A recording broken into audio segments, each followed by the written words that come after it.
All right, welcome to our Monday call. Welcome everybody. We've got a very special guest here, Tom Stern of Stern Executive Search, also based in San Diego like I am. So welcome, Tom. So nice to have you here. Thank And you. Francis, would you like to begin?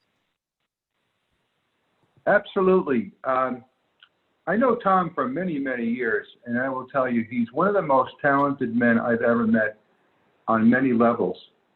But to watch him do what he does, executive search is sales. That's really what it is, but it's high-level sales. The product is talent. And Tom works with, or has worked with, some of the largest companies in the world. Do you want to share a couple of those companies, or is that private? Sure. I've never been accused of humility or shyness, so I'd be happy to promote myself and my work. I've worked with the big four advisory companies, not KPMG, but Ernst & Young, Deloitte, and PwC. I've worked with the big three strategy firms that are very prestigious, all three of them, Bain, BCG, and McKinsey. And I've worked with a leading business process outsourcing company, a global company called Sutherland Global Services, corporations like American Express, it's been a while, Baxter Healthcare, Universal Studios. Mostly what I do is in consulting, and I've done a lot of work with Accenture over the last 7 years, reporting directly into their CEO of Digital Interactive and other senior folks. So I've been very fortunate. I've been doing it over 30 years, and if you have some ability and you stick at something a long time, you tend to have a certain ascension through relationships, and people develop their own careers. They move up the chain, and so you're kind of pulled along with them. And that's been one of the nice things about sticking at something. You accumulate credibility and relationships and opportunity. Yeah, well, I've seen you do that for many years, Tom. You are one of those relationship guys. You're one of those guys that people trust and enjoy and love, and you're just one of those guys. And yet you and I don't get along. Why is that? Because I hate you. I know you hate me. And you always have, Francis, and you need to come clean. This is the time when I'm on this show, I think, to really come clean.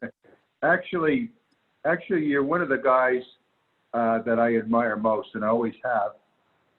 Thank you. I've seen you in action on the phone, and it's mind-boggling how good you are. Maybe you want to share some of the qualities of what an excellent salesperson is, because, you know, a lot of people in our business say, oh, I just want to share the product. I want this, I want that. They try to soft sell what's really going on. And there's an exchange, and that is money for a product. In our case, it's LifeWave patches, which I think are a remarkable device for increasing stem cells in the body. So, Tom, why don't you share with us some of the qualities that you really notice in great salespeople? Well, thank you, Francis, for all your kind words, but I would like to ratchet down the hyperbole a little bit. Not only because it's not really how I choose to look at myself, you know, in this extraordinary way. I don't need to do that for confidence or commitment, but also I think it's less useful for sharing and for teaching. Because if I'm mind-bogglingly good, then how is anybody going to be able to do what I do? And it can be done. It can be replicated. You touched on something very important. One of the big problems for people in sales, because they're under a lot of pressure from bosses, from mortgages, from quotas, is they are very focused on the money. And it's understandable, but it's a terrible trap.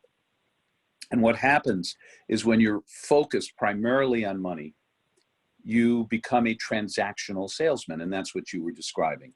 Money for product, commerce, an exchange. And that is, of course, part of the process, but it's a very narrow view. And what it does is, like any idea, you don't have to be a cognitive behaviorist to understand this. Any overarching idea that you carry into a situation, if it's negative, I don't like people, I'm not a people person. If it's everybody has to like me, whatever absolute or extreme position you take, it affects all of your behavior. It's like a piece of software. that programs you in a certain direction. So when money is the overriding thought, your behavior, whether you realize it or not, will be emblematic, will reflect that. So what I try to tell people is, you have to fall in love with the process. Now that's a very trite phrase. We hear it all the time. So let me try to bring some specificity to it. What is sales? It's two people talking to one another. And it's sharing. In its purest form, it's one sharing something with another individual, and hopefully doing it in such a way that they enlist them and that they create something bigger than just the two of them through the sharing of that information. But how do you get there? How do you divorce yourself from the transaction? So to me, it's all about relationships and connection. There's so many dimensions here. I don't want to get lost and hopefully, not be boring, because I can go on and on about this subject. So let me try to titrate it down to its essential elements. First of all, you have to be interested in other people. And there are a lot of dimensions to that.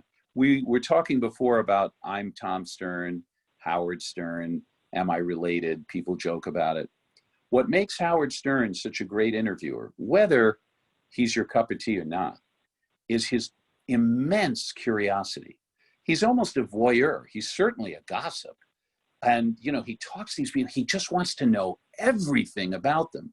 And of course, he becomes a voice for the audience that is curious about celebrity. Well, if you bring that kind of curiosity to an individual that you're going to be doing business with over time, it's really very flattering. You have to be sequential. All communication is strategic. You don't ask them, do they have a good marriage on the first call?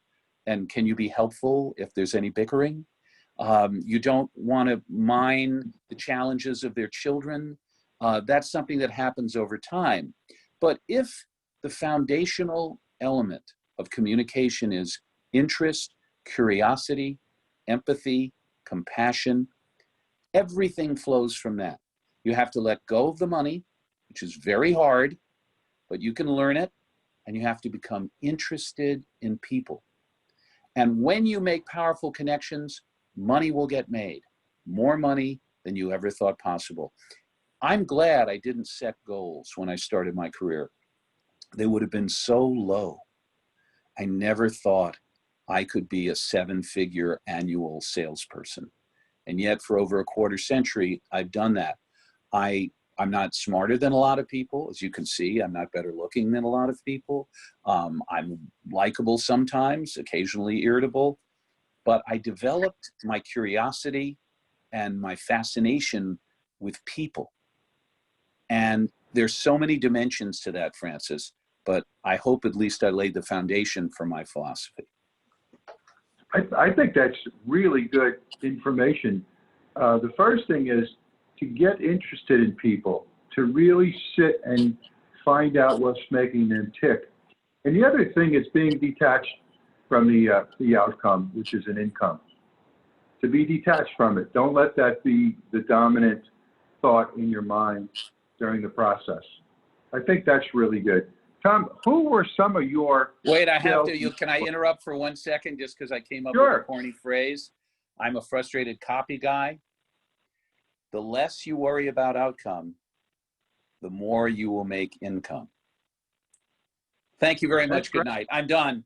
That's all I have for you, ladies and gentlemen. Copyright that under me. Copyright Trademark that under it. me. Let's go. But I'm sorry, what was your question? I just wanted to say that stupid, silly thing before you went to the next question. No, I think that was actually very profound. It was funny, but it was profound. Tom, when I've watched you, when I've heard you do sales presentations over the phone,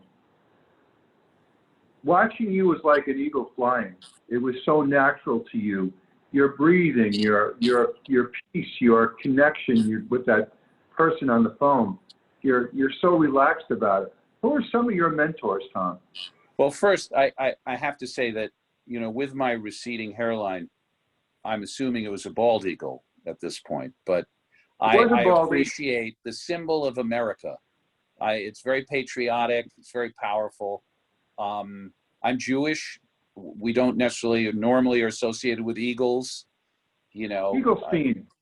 Murray Eaglestein, Eaglestein. yes. Eagleberg. I prefer. And you're not Eagle. really losing your hair, Tom. I think those 4 or No. 5 up there look good on I'm you. not losing my hair. I'm finding my scalp. It's very different. Anyway, of course, you should talk. So here we are. But do I have mentors? You know, I never think about it. And it's a great question because we all have mentors. Mine will be very, very off-center, very nonlinear, and they will go to some other things I'd be happy to talk about in terms of being fascinated with people and with your own process. A lot of my inspiration has come from performers, not educators. One reason is, and I don't recommend this to anyone, I'm not proud of it, it's just truth, I was not someone who could be educated. I had dyslexia, I had ADHD, I was thrown out of 90% of the classes I was in, I walked up and down the hall. I really got a good training as a sentry. I think I would have been a good sentry, better than a student. But I really couldn't be taught, so I didn't learn from educators in a formal sense. In fact, I think the biggest reaction I ever got in the class was when my history teacher said, "Does anybody know who Caesar was?" And I said, "Yes, he invented croutons." And referring, of course, to the salad, and got a big laugh and was thrown out of that class. So educators, not so much. Performers, very much, because I've always found them so mesmerizing. Great actors, great comedians, the way they communicate, the way they use their voices, the way they frame ideas. You know, it's extraordinary. And they are the... You're friendly with some of the top stand-up guys in the world. So, like, for instance, if you watch your friend Jerry Seinfeld present a joke, what's the magic in that? Because that's sales. He's selling you with that joke. You know, he and I have been talking about his comedy for 40 years, which dates us. But since we were both coming up at the comic strip, obviously I was a lot more talented than he was. And, you know, that's been borne out by his trajectory and my trajectory. But he was even the MC some nights. But we would talk about his act because I was enamored of his skill, which was self-evident, you know, from a very early point in his career. He's a case of looking, he's refined his communication energy. He's become more and more irritable in tone, which is good for a comedian, not great for a salesman necessarily, unless you're entertaining someone as a salesman. But he became more irritable about things, and so that added a gravitas to his comments. They were more clinical when he was younger. They've become more important because of his level of aggravation. So I've watched his tone develop and evolve, but the thing with him is words, messaging, and ideas. We actually talked about a joke, and since then, he mentioned it on Howard Stern a couple of years later, but he did a joke. I don't want to spend too much time on this, but it's kind of interesting. He did a joke that broke every rule of stand-up comedy, which is never talk down to an audience, never make them think you're better than them. In fact, generally, it's the other way around. Rodney Dangerfield, I get no respect, and the audience feels superior to the sad sack. Jerry did a joke, long and involved, I won't try to sum it up, about the difference between something being great and something sucks is very narrow. And at the end, he said, my life, in many ways, my life sucks, and your life sucks. And then he paused and went, but mine sucks a lot less, which got a huge laugh. And, you know, basically he's saying, I'm better than you. I've got a jet, I've got 4 homes, I have $1 billion or whatever he has, and I have all you fans. And I said, you broke every rule. How'd you do that? And he explained to me it took 6 months to perfect that joke, because it was a degree of difficulty that was very high. And so he had to get the wording perfectly. And so the lesson there in his craftsmanship is, how do I approach people? How do I think and be mindful about the language that I use? And how do I do it in such a way as to keep them in a comfort zone, lead them to various ideas, challenge them, create affiliation and connection, and manage all these variables. And it just requires practice and thought. The first thought is, how do I keep them in a comfort zone? You never want to make a potential client customer relationship gratuitously uncomfortable. But then how do you lead them? And that's the art of it, you know? So every form of communication has that yin and yang that you're balancing. So Jerry Seinfeld, I admire for his mastery of language, his curiosity about human nature, and his incredible craftsmanship around language. And so, you know, that's just one example. But there are actors like Marlon Brando who are so fascinating. I saw an old clip of him, and I'm probably dating myself for millennials who don't know much about Marlon Brando, and I unfortunately tend to date myself, but he was on the Dick Cavett show, another person millennials won't know. And Dick, he came out, Dick had said he was jet lagged, referring to Marlon, and he said to Marlon, "How are you?" And Marlon went like this.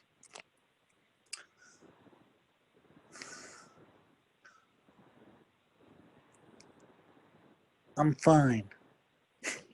And what was amazing was you were fascinated. You were on the edge of your seat. What is he going to say? And he milked it, consciously or otherwise. So I'm always fascinated by people who have a mesmeric quality, that they draw you in. If I have a quality without being self-aggrandizing, is my enthusiasm, my intensity. I'm exaggerating it now. I have to talk to you. I need for you to get this. I want to connect you. Now, like any strength, it's a liability. If I don't put the brakes on, if I don't manage it, if I'm not smooth, if I don't remember to keep them comfortable, and it becomes all about my intensity, well, they'll just leave the conversation physically or otherwise. So, you know, all of these intentions I want to express to you and bring you in to my world, you know, that's an acting intention. All of our communication is, we're all acting. We're all trying to get things. We don't have scripts. They're not imaginary circumstances like acting, fictional realities, but we all have intentions. We all have agendas, and we all are communicating those intentional things through how we use our voice, how we use our bodies, how we listen and respond. That to me is another fascinating process of communication.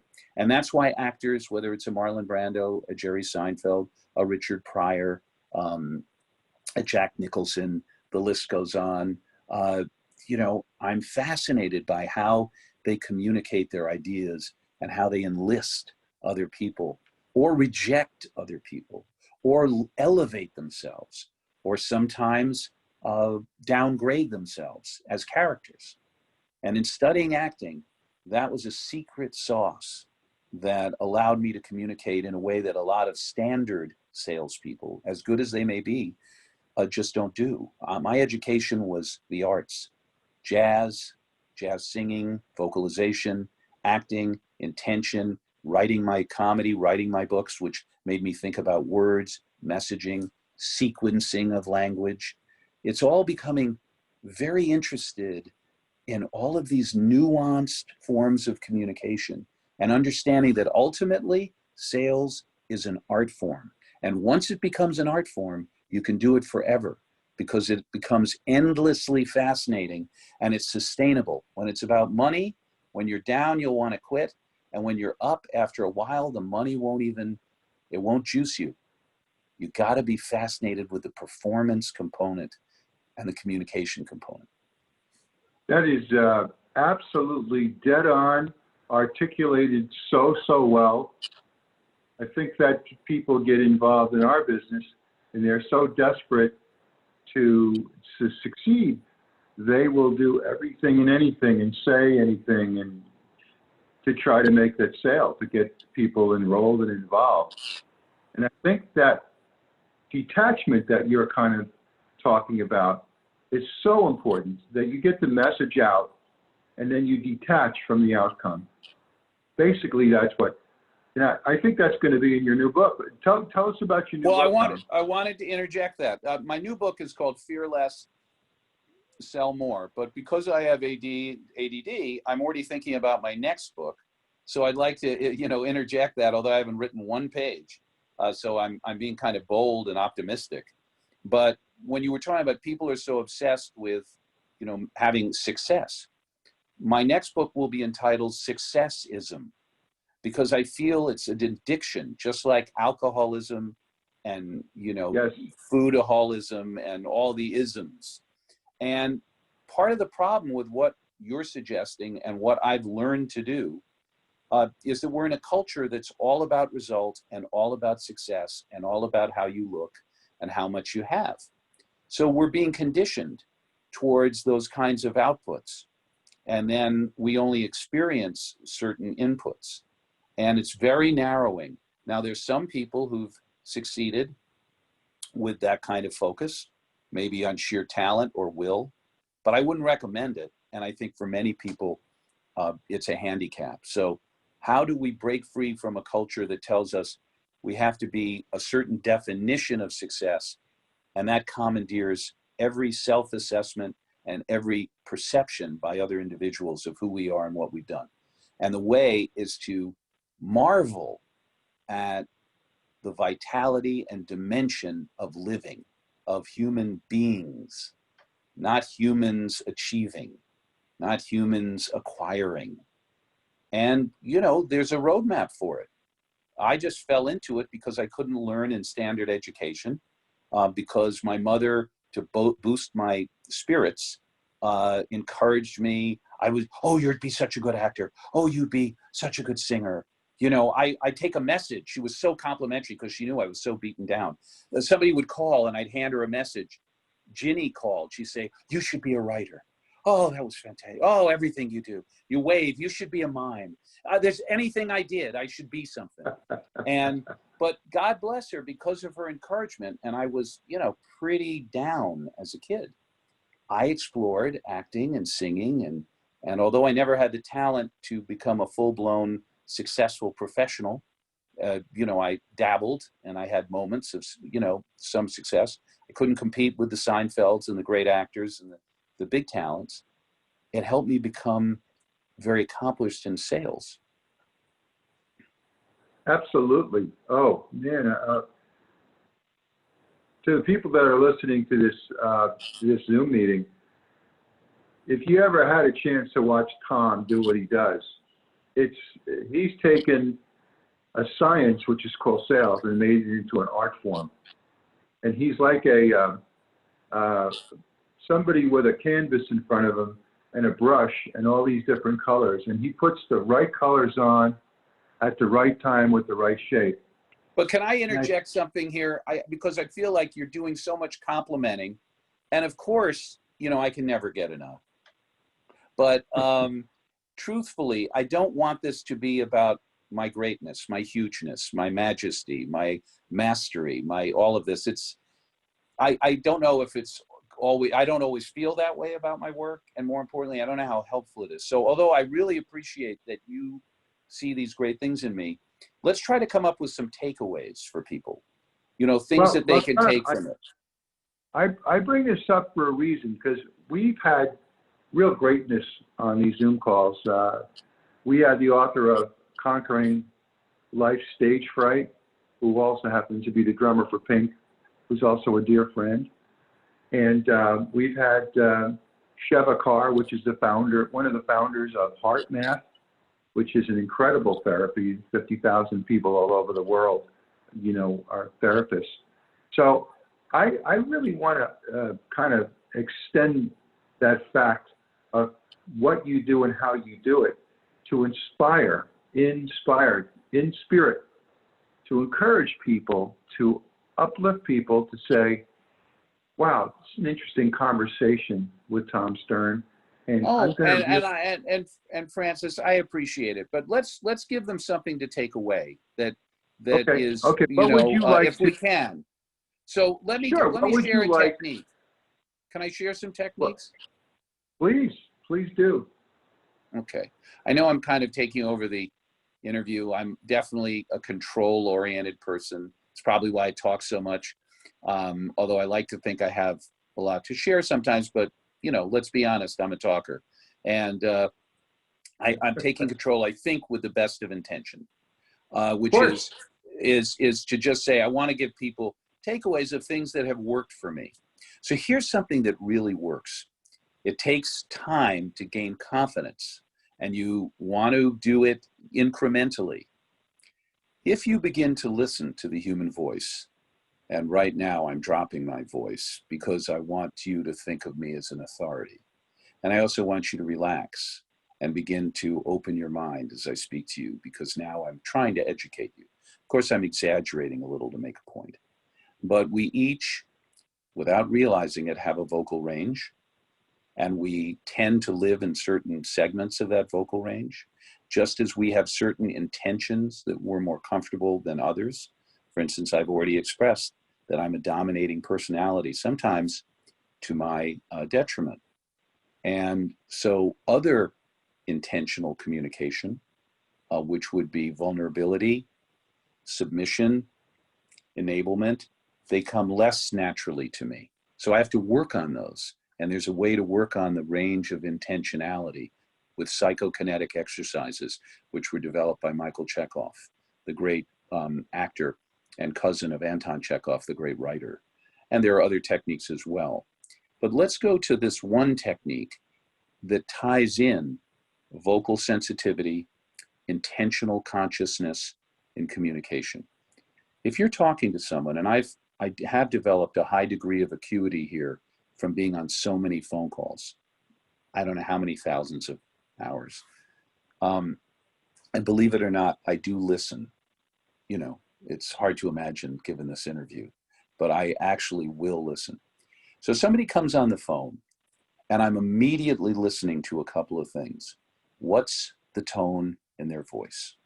What tone is it? It's like B flat, D, C. Think of it as a musical instrument.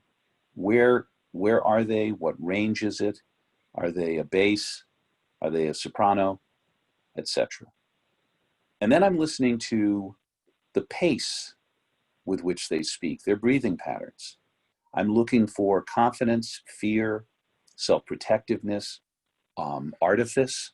The voice may have an affect, which I feel is a mask for who they are. And all of these elements determine how I'm going to talk to them. But one other thing that's a great technique, the more you become conscious of what their intention is, what they're communicating to you, what their emotional reality is in that moment. Do they sound agitated? Do they sound in a good mood? What is their vocal tone and how that reflects their character, the way they present to the world, and maybe even a secret into who they really are, or what I call the who of you. At that moment, very early on, I'll say to them, may I give you some feedback about how I'm experiencing you? Because if I have an accurate sense of who you are, it will be so much easier for me to align my message, my support, my service to you. If my feedback is off base, you can tell me, and then, I'll make an adjustment. So it's a foundational clarification I'm seeking. And the other day, for instance, I was talking to this data scientist, but he's had leadership roles. And he was talking to me and I heard his tone. He sounded like the nicest guy who ever lived. Kind of guy, if you asked him to do something, he would do it. He was never late. He very rarely confronted anyone. It was very hard to imagine him raising his voice. And I said to him, can I give you some feedback on how I'm experiencing you? And so I started talking to him about, how it would be, and you want to always find ways to be complimentary that are authentic. So I said, I can imagine you would be very unthreatening, that you would be a really good mentor because you would speak to people with less knowledge in a way that was not condescending and maybe even uplifting. I could see you in terms of team building, being really good at creating this trust and sense of commonality. And even with a boss, you'd be very good at accommodating direction. I see, like any strength, any orientation, there can be gaps. The gap with somebody as unthreatening and accommodating and earnest as you would be an avoidance possibly of confrontation. Sometimes you might let people cross boundaries. Is that an issue for you? How do you protect yourself from it? Am I off base? Well, of course I'm telling you a success story, but you'd be amazed how often I'm right because I've been doing this a long time. And he said, well, I was in the Boy Scouts forever. I was a Boy Scout Eagle. It was out of a I mean, I'd hit a bullseye. And he talked about he reconfirmed everything that I had said. He said sometimes with bosses, he was very good, but he occasionally gave them too much rope. He gave me the point is, I don't need to go on from there. And then once I had created that alignment, we could go into his childhood and all this. Within 5 minutes, I'm learning about his marriage, his childhood, his parents, his accomplishments, what he's good at, what he struggles with. It's all coming out. Why? Because he feels seen. We're in a world where we sit behind computers. We're in a world where we talk into phones. We're in a world where we're in these pods, where we drive in cars, where we watch television and observe other people. And often we don't feel seen. Sometimes even with relationships that we have, because there are communication problems, or there are our own internal conflicts with ourselves, where we don't even feel we see ourselves. We become confused about that. So when an individual in a world that we have today, post-industrial, driven by technology, fueling isolation in some ways, enhancing it through Zoom, certainly. But, it's a world that's fractured, divided, and somebody sees you and they do it quickly. The power of that is incredible, especially if it's done compassionately in a supportive way. And the intention is, I'm here to help. And the more I see you, the more I understand you, the more helpful I can be. So reading people, hearing people, and by the way, there's something I call associative thinking. Sometimes I also call it human aesthetics. I make up these terms so I feel important. Associative learning. When I was talking to this guy, I was thinking, who does he remind me of? And he reminded me of a young Jimmy Stewart. There were certain movies where his voice was so kind. He was so lovable and likable. And that was a clue to me, and I sat with that. I've matched up a guy who got out of Annapolis, who was in the Navy. My first placement, 31 years ago. Oh, I wish I could remember his name right now. It really bothers me. I've always remembered it. But anyway, he was a graduate of Annapolis. He was an engineer. I had my first job requisition for a company that was looking for engineers. And the SVP had this voice, and it reminded me of a kind of a military voice. He had a slight accent, and he spoke very authoritatively, and he didn't speak in long sentences, and he was decisive, and he didn't want any BS, and he didn't want to hear any psychobabble. And he's a man of action, of results, of honesty, transparency, of, a man of honor.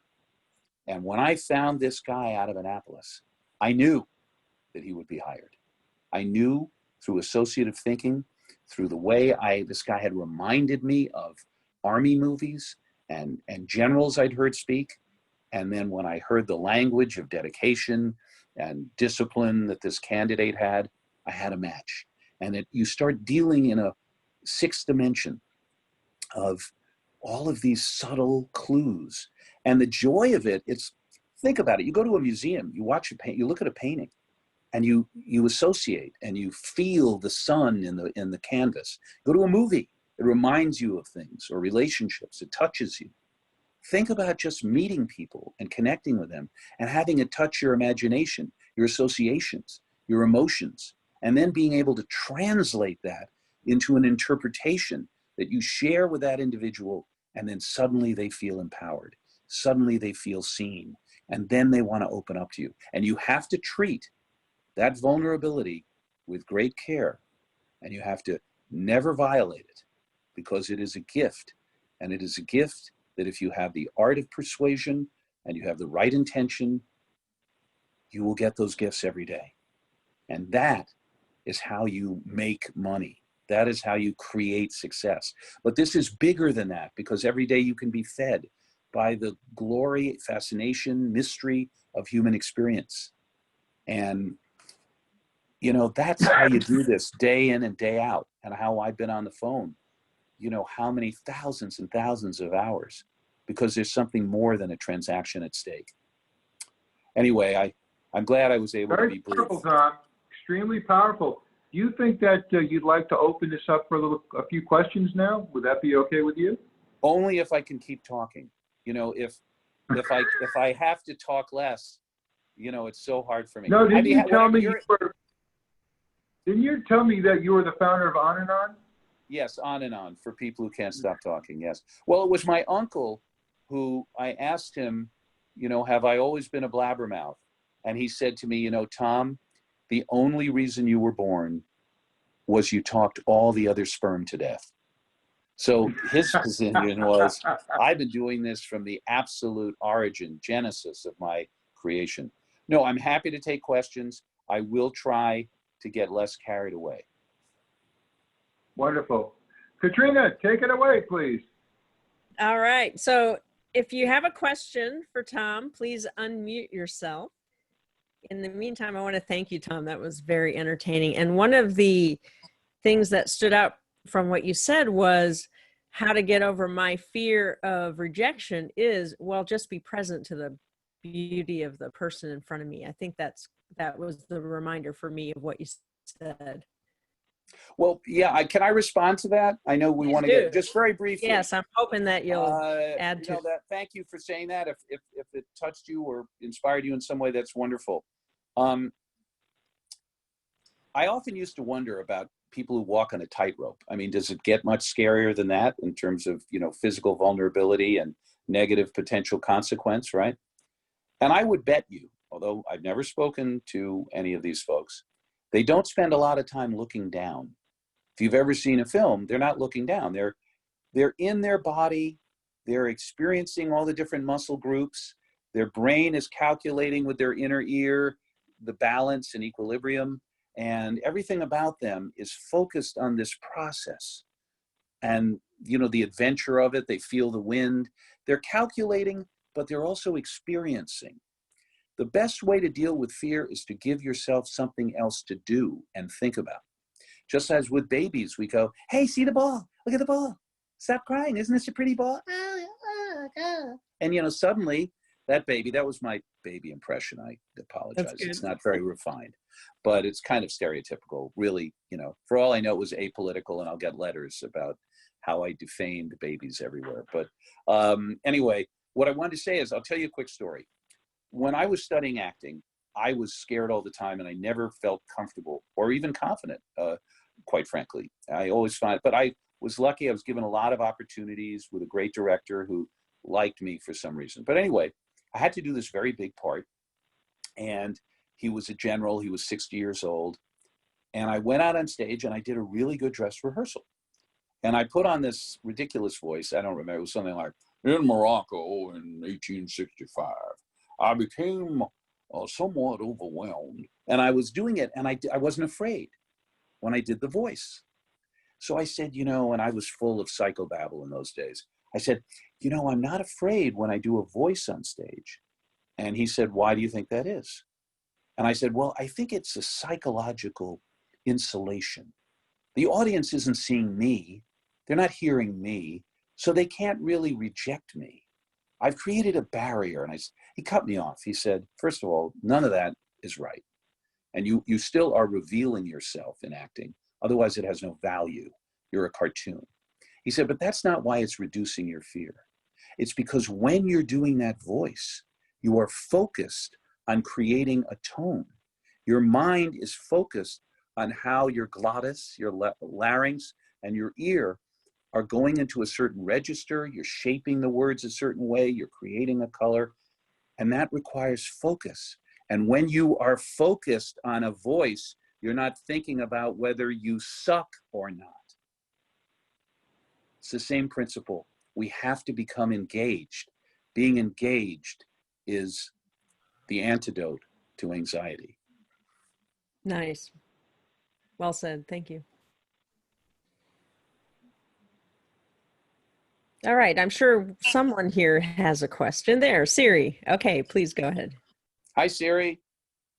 Hi. So my question is this. You kind of tuned in to the client. Do they give a cue as to when you can make the close? Hold on one sec. I have this speaker that for some reason occasionally speaks to me on my audio. Could you just finish the last part? Okay, Yeah. Now my speakers are on. This is where I fail with technology. Okay, I've turned it off. Please forgive me, Siri. What was your question again? So you've tuned in to the other person and you're noticing their voice patterns and other things about them. Is there a point where they give you a cue that it's time to offer the close? You know, these are great questions. Thank you so much. And the reason is when you've been doing something a long time, it becomes reflexive, like breathing. If I were to ask you about how you breathe, you might have to think for a minute because you've been breathing so long, you're not necessarily, most people are not conscious. Is it shallow? Am I involving my diaphragm?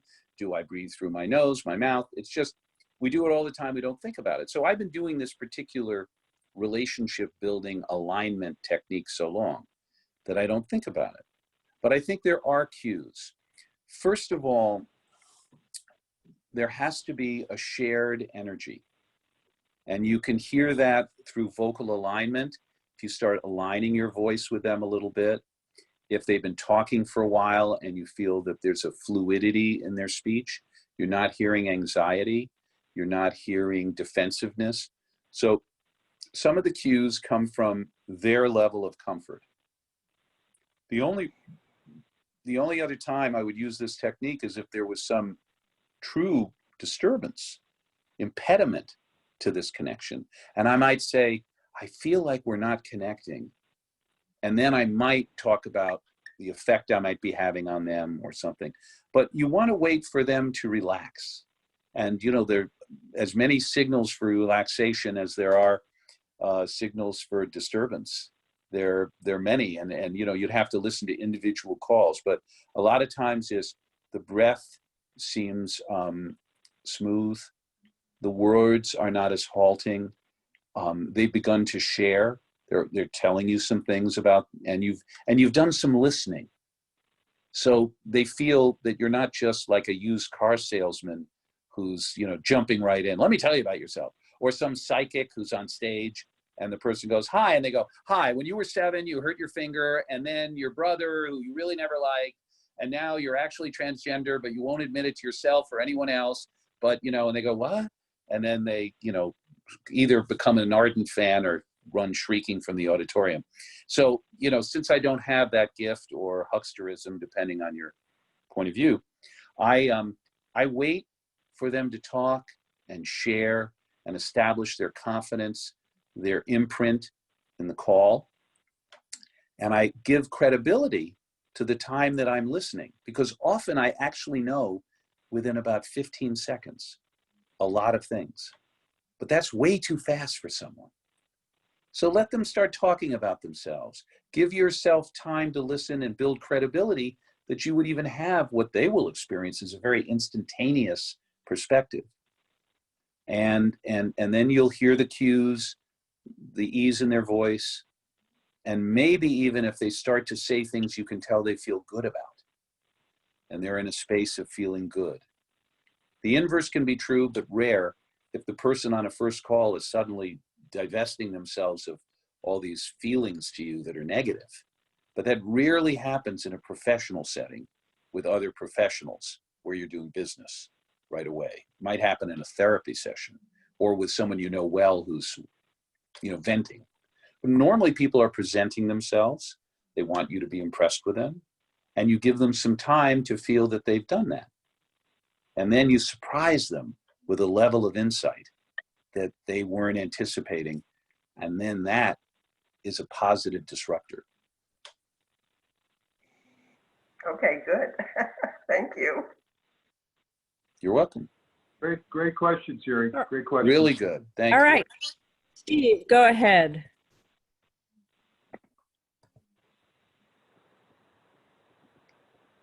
Where'd you go? Steve, you just need to unmute yourself. I think that question is, how do I There feel you about go. mime?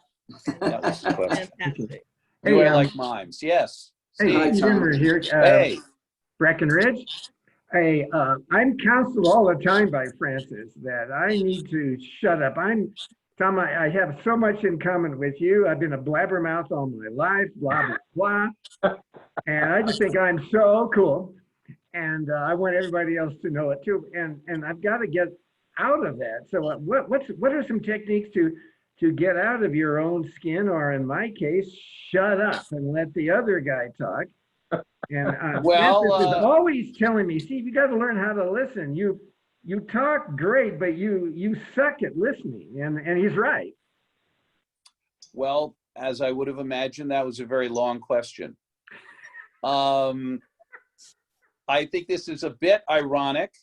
It's kind of like going to a doctor who's smoking and asking him how to quit. But I have made headway.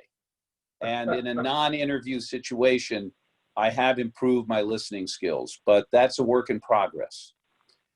Well, I can only tell you my thoughts for myself. What creates over-talking? I mean, it's like anything. Any excess is a lack of balance. A lack of balance, unless it's situational or in the moment, like you lose your balance because of an earthquake, would be an example, or because you're having a fight with someone. But most chronic, non-situational disequilibrium, to use a fancy phrase, is the result of fear and anxiety.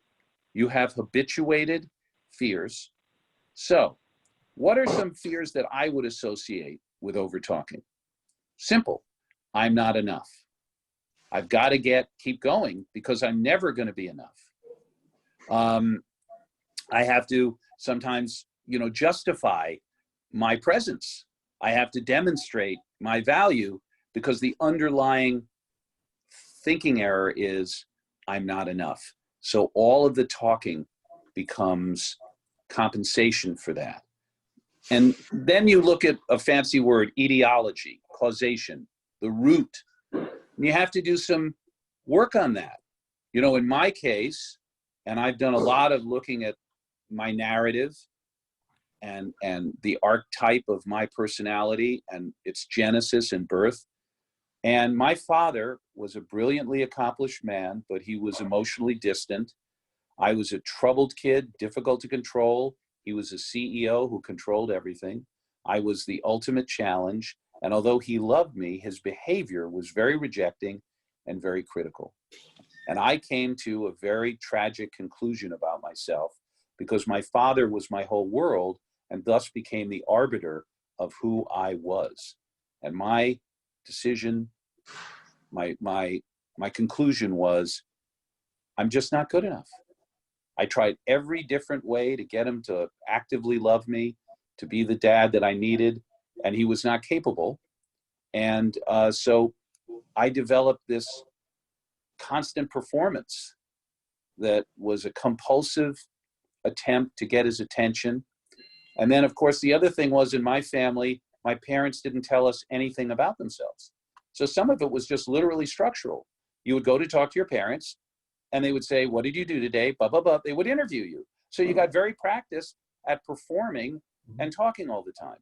But I would say besides some of those familial things, and there may even be neurological components, I believe that I just didn't think I was enough and that I turned everybody into an audience. And again, my mother saved my life because although she wasn't comfortable dealing with my pain, she was a great audience. So I performed constantly. So you might want to look at your history. Where was this talking when you were young a short-term survival mechanism that you needed, that without it, you might not have felt you could make it? And I filled the void with my parents. There was so little energy coming from them. I kept alive the fantasy that I would find the secret formula to my father's heart if I just found the right phrase or performance element. And I also distracted myself from my feelings by talking all the time and not pausing and realizing how sad I was. So it worked. But then you outgrow these childish survival mechanisms and you're left with a very limited approach to communication. And then lastly, to answer your question, some of it's as simple as saying to yourself, making a habit of saying, am I listening? Am I thinking about something else? And with compassion, because if you have a habit, you need to be kind, saying, get back to the listening. Developing that caring parental internal voice that keeps guiding you back to the thing you're not comfortable with. So, of course, I gave an amazingly long-winded answer to how to talk less. Tom, that's good stuff. I've been kind of kicking those things around in terms of my own background. And I too had a very successful take charge father, and he was kind of distant.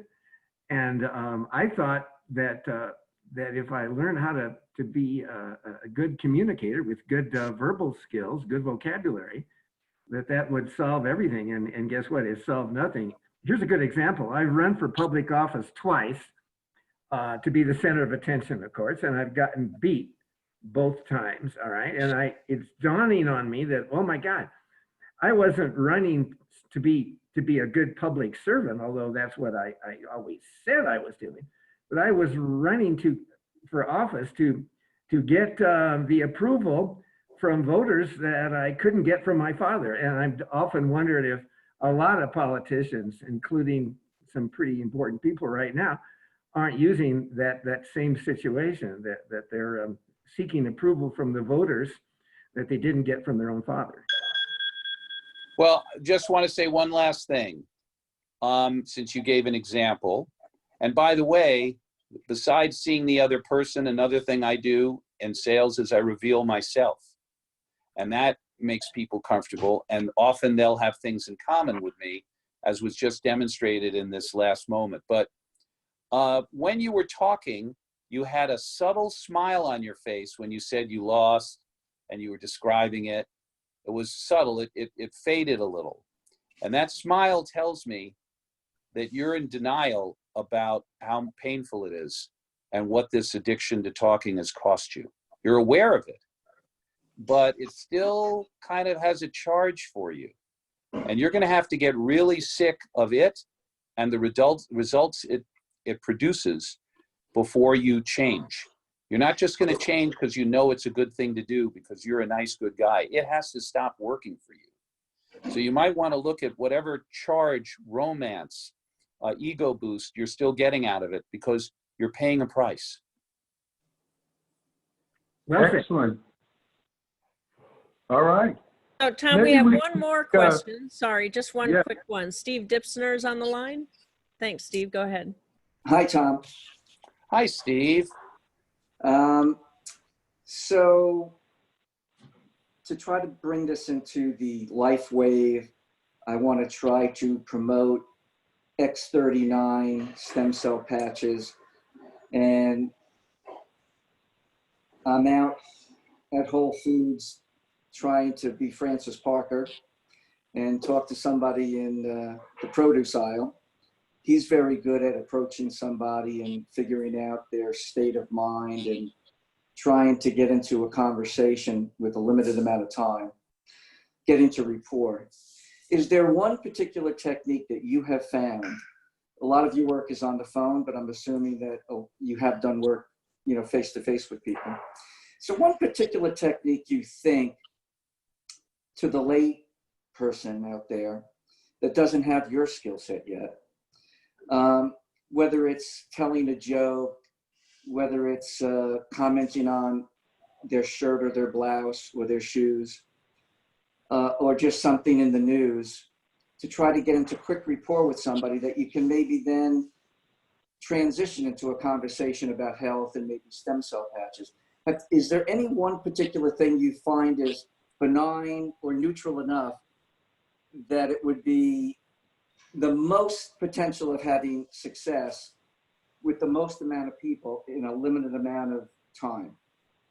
Well, I had to laugh when you said, thank you for the question.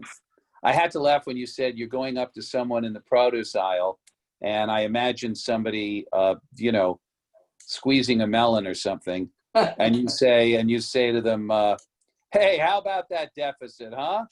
What are we at 22 trillion now? Boy, that impeachment process is something, isn't it? So I think the news tends not to be a good icebreaker because you have no idea what the person's political views are, their mood, or anything. If you maybe just watch what they're doing, and they might be fumbling with a can, or they might be squinting, and you say, oh boy, I have the same problem. You want to find something in common with them. Oh, you know, now that my vision's gotten worse, I have the same problem. I'm always staring at these cans. And, you know, something that they're doing that you can comment on in a way that you can identify with, you can help them with. And then, you know, there are other things that are what I call the meta way of communicating with people, which is, I find most people don't want strangers to come up and talk to them about stuff. And so I get that this is probably pretty awkward, but I saw you there and I watched you looking over the food and I could tell the way you were doing it. This is already the seeing them technique. I'm seeing you. I could see the way you were squeezing the melon, that you really take care in food. And I thought, boy, you're probably somebody who is really conscious of what you eat. And, you know, I wanted to tell you about something that's very health oriented. So I worked in, you know, something that I saw about them that was positive, and I could tangentially relate back to what I was about to do. So that's another common ground thing. But one thing I would say to you, because everybody wants that one thing, and, you know, I wish it was that simple. I think you have, just looking at you, and I'm taking a liberty here, Steve, and I hope you know with the best of intention, when you were talking, and I have the same issue, you're probably a businessman.